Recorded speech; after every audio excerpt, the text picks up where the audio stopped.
Hey, I'm Sabrina from GBO, your women's gear review channel. We review all kinds of gear for women by women, but of course everyone is welcome. Today we are going to be doing a versus between the Alpaka Elements Pro and the Alpaka Elements Travel.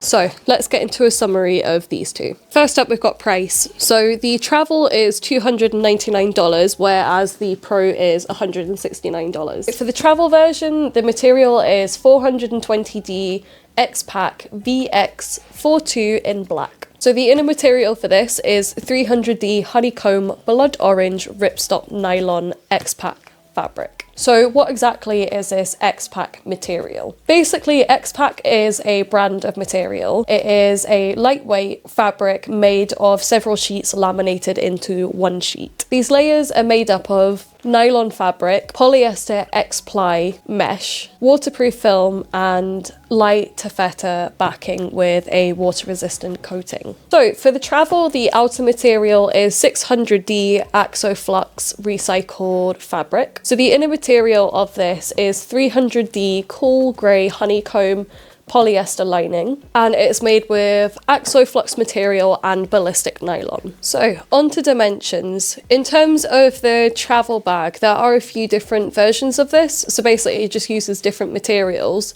But this is the VX42 X-Pack version. So onto the measurements for this one then. So the height of this is 20.47 inches by 12.2 inches wide and 7.8 inches in depth. It also has a capacity of 35 litres. So the website states that the Travel bag comes in at 1.6 kilograms.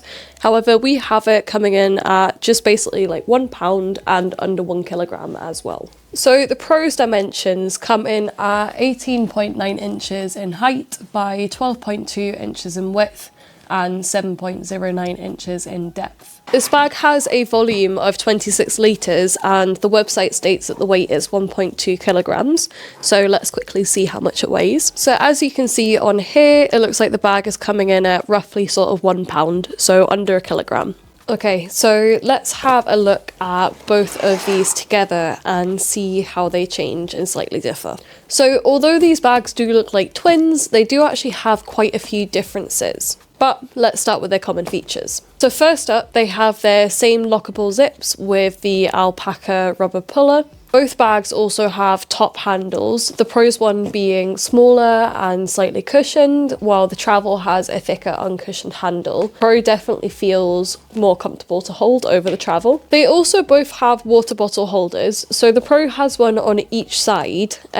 These pockets as well, they are quite deep, which I love. So they go up quite high, which means that you can fit in like a 26 ounce or like 750 milliliter water bottle. And it's not going to try and jump out of your bag, which I think is great. The Travel, does have a water bottle holder as well. It's probably like the similar depth, but it also has a little strap to secure things in, such as a bigger water bottle or a tripod if you'd want to use that. So this is where things get slightly different. The Travel bag doesn't have two water bottles. So what they've done with the right water bottle is they've basically made it into like a little pocket. There are two pen holders and a bigger pocket behind that is perfect for storing your passport. The flap to open the pocket also has another pocket, which is the perfect size for storing sunglasses or anything like that. One thing to note is that it doesn't have a fleece lining, unfortunately, but because it is right on the outside of the bag, your sunglasses should be safe. So the Travel bag also gives the option of having a side handle, whereas the Pro doesn't. The Pro, however, does have a top-loading pocket that is fleece-lined, and you can fit something in there like a camera or a phone. So moving on to the front pocket, the layout has stayed completely the same in both bags. They both have the same size pocket. And you still have the same little Alpaka logo as well on the corner. Again, the layout for these have stayed completely identical. The only difference is that the Travel has a bit more space going further down, whereas the Alpaka doesn't. The front compartment doesn't really have like a pocket in front of all the organisation. So you still have the little Alpaka logo, a pocket for something like your phone, a pen holder and a larger pocket on either side. Also on the other side there's a small mesh pocket, perfect for for storing things like camera batteries or SD cards. Further down we have another zipper pocket with a small rubber holder in the middle of it for something like an SD card or anything that you can think of that would fit in there. On top of it there are some loops that you can attach the Alpaka hub accessories to. One thing I found handy about the Travel having more depth in the front compartment is that I was able to fit things like notebooks and maybe like a book or two in there. Whereas with the Alpaka Pro, I couldn't really do that. So let's move further back to the main compartment. So this is where things get a little bit different. So the Pro just has one main compartment, whereas the travel bag has a main compartment, but what it's done is separated the laptop compartment into completely separate pocket, whereas the Pro just has that all in one space. So with the Pro, as you can see, it basically has like one big massive space, and it has a little bit of padding for your laptop to put that in. So it can fit a laptop up to 16 inches. It then has a hub attachment area and then a front fleece line pocket, which is where you can fit in an iPad or a Kindle. The back of the laptop compartment does have fleece lining, but if you feel the material that's actually holding in your laptop, on the sides it doesn't have any padding, and it feels like basically they've used something like plastic or cardboard to actually, like for the front bit of the laptop holder. So it isn't exactly like padded or anything. If you do have a feel towards the bottom of the bag though, they have elevated the laptop compartment so it's not completely touching the bottom of it. Again, it doesn't have any padding or a false bottom though on the actual like bottom part of the laptop. So let's move on to the main compartment of the travel backpack. So as you can see, they have tried to keep the main space part and they've done quite well at it. There are a few extra bits of storage and also hub attachment points. On the outer panel, there's a large mesh pocket, which is great for storing things such as a laptop charger and any cables, and also another mesh pocket below. Moving on to the interior sides, there are so many more zipper pockets. I thought this was a really clever way of putting an organisation. There are also plenty of hub straps if you do like them as well. At the bottom of the bag, it doesn't have a false bottom this time, however it does have quite a good amount of padding. So let's take a further look at the bottom of these bags and have a little comparison between them. So the Pro does have a false bottom just because it is quite strongly structured. As you can see here as well, they haven't really used a different material just for the bottom for enhanced wear. Whereas the Travel, although as mentioned before it doesn't have a false bottom, it does have a good amount of padding, and also they've used what looks like a stronger material here. So it looks like this will probably last a little bit longer in terms of like wear and tear. Hey guys, I'm Bradley and this is Kazi. We are from Dream Big Travel Far. And we are running weekly gear giveaways in collaboration with Gear by Orla. And if you want to be in with the chance to win, then hit that subscribe button and go to the first link in the description to join the newsletter. Be sure to check your inbox every week to see if you are that week's lucky winner. We'll see you there. So onto the Travel's laptop compartment. Again, so the same as the Pro backpack, the actual back panel is fleece lined, and it also has quite like a solid padding as well for structure. So the actual compartment itself, like the front of it, that actually has quite like sufficient padding, so it feels really soft, and like all of it is fleece lined compared to the Pro's like plasticky cardboard kind of like laptop compartment. Also as well, the Kindle / iPad sleeve is the same as the Pro, so it's basically just got like a bit of padding in there, and it's also fleece lined. The Travel can also fit a laptop up to 16 inches. So with the Travel, there is a bit of space in the laptop compartment, like in front of the pockets. However, it's quite tight. Like I wouldn't necessarily think you could fit anything else in there, so you would need to put like your gadgets and cables and stuff probably in the front mesh pockets. Another thing I noticed with the Travel is although they've got like a separate compartment for the laptop, which I do really like, just like the height that the zips go up to or down to even, it's really awkward to like actually put in a laptop and like access it and stuff. Like you can't zip this further down, which is a little bit annoying and just makes things like feel a bit awkward. So let's take a look at the back of both of these bags. So the first thing we're going to start off with is the backpack straps. So these are the same for the Travel and the Pro. So both of them have this like geometric shaped like padding. It's quite funky. When I first looked at it, I was a little bit apprehensive. I wore it for like 5 seconds and I was like, oh, it's actually like quite comfortable. And I thought that's a great idea because it's kind of keeping like the weight distribution like on its toes a little bit. don't know, maybe it's psychological, who knows. However, actually after using them, just for like the female body, it doesn't really work, which is really sad. So there is one difference between these straps, which is on the travel, they've basically got load lifter straps at the top.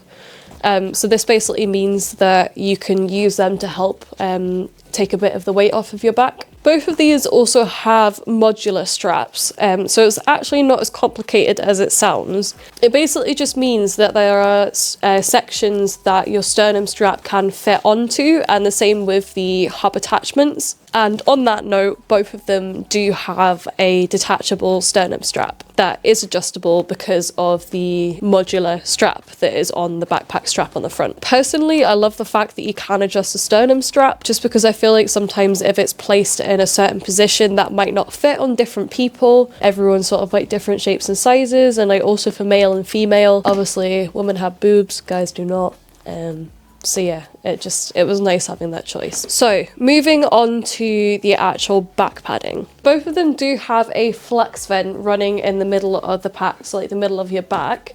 I think this is great because I personally have like my own bag is a North Face, and it has the flex vent system. With that being said, my bag does have two little flex vents, going out of the bag. So if I show you here, just at the bottom, it will have basically like a gap in the mesh here and here, and that basically lets all of the air out. So I think that would be something that would be really cool to have on this backpack. Obviously they've already got like the main flex vent part.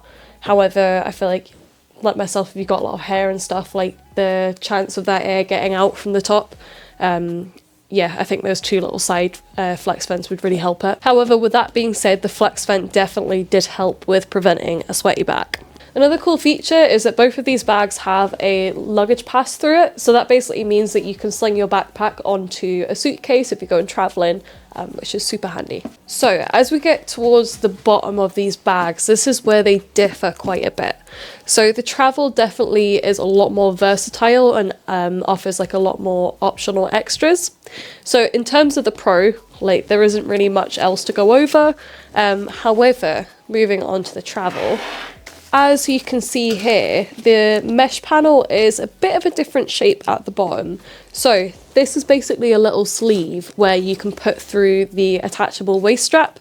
So what it does is loops through there, and that's you pretty much sorted. It's got Velcro in the middle as well to secure it. It then also has the option of a removable bottom strap. So these little loops here on the back and the front, basically you attach the straps to the back and the front on both sides, and you can attach things such as like a yoga mat or a tripod or any camping gear. And just to note that that strap does come included with the travel backpack when you buy it. Okay, so onto the fit check and the female body test. So I've been dying to share the strap saga with you. So I was generally quite excited about the geometric padding on these shoulder backpack straps, as I can see what they're trying to do with it, and I thought it was really clever. A lot of mesh straps can end up digging into your shoulders, your sternum, like underarms and stuff, whereas I think what they've tried to do with the geometric design is like keep things on their toes. So I didn't experience anything digging in, apart from like the backpack straps like on my boobs. It felt like really uncomfortable, and it kind of felt like they were like digging into them. I think just with the geometric padding, they maybe hadn't thought of that in mind. Like preferably you need a like flat backpack strap that's going to fit quite easily like here and then go under, so you avoid like the kind of boob area. The geometric padding meant that the straps they basically didn't know what to do. Unfortunately, it was just like too uncomfortable to wear. So with that aside, moving on to the sternum strap, I had absolutely no issues with that. As I said before, I love the fact that it's adjustable, so it means that, you know, it can be comfortable for everyone. So yeah, I had absolutely no issues there with that, and it definitely helped with like the support of the bag. Okay, so on to a more fun part, the waterproof test. As you can see, both bags really nailed this test. Everything glides right off it, and zips especially were great for water resistance. A lot of bags overlook this, however, Alpaka made sure they were thorough.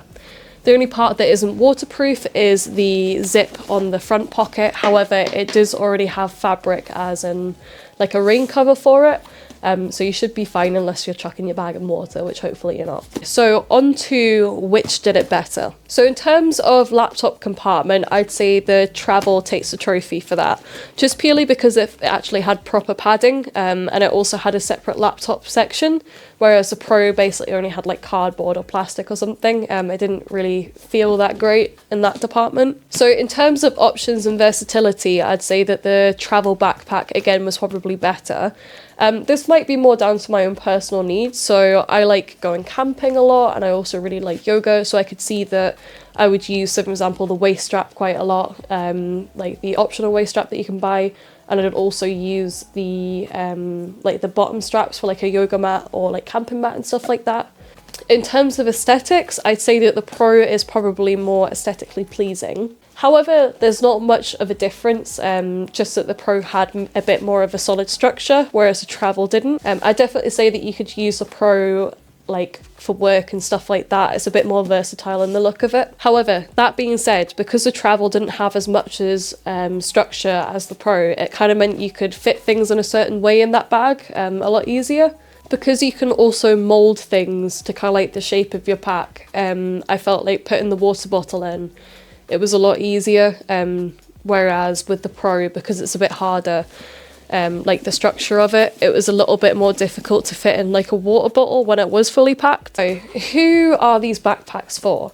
I'd say that the Travel is definitely for anyone, the same with the Pro. However, with the Travel, hence the name, I think it'd be really helpful for someone who likes to travel and adventure and go outdoors quite a lot, whereas the Pro I feel like is a bit more of like an urban everyday bag. So in terms of who it's not for, I wouldn't necessarily say that these bags aren't for anyone, unless you're a girl and you want comfortability. Unfortunately, this might not be the best bet. So that is our review on the Alpaka Elements Pro and the Alpaka Elements Travel Versus.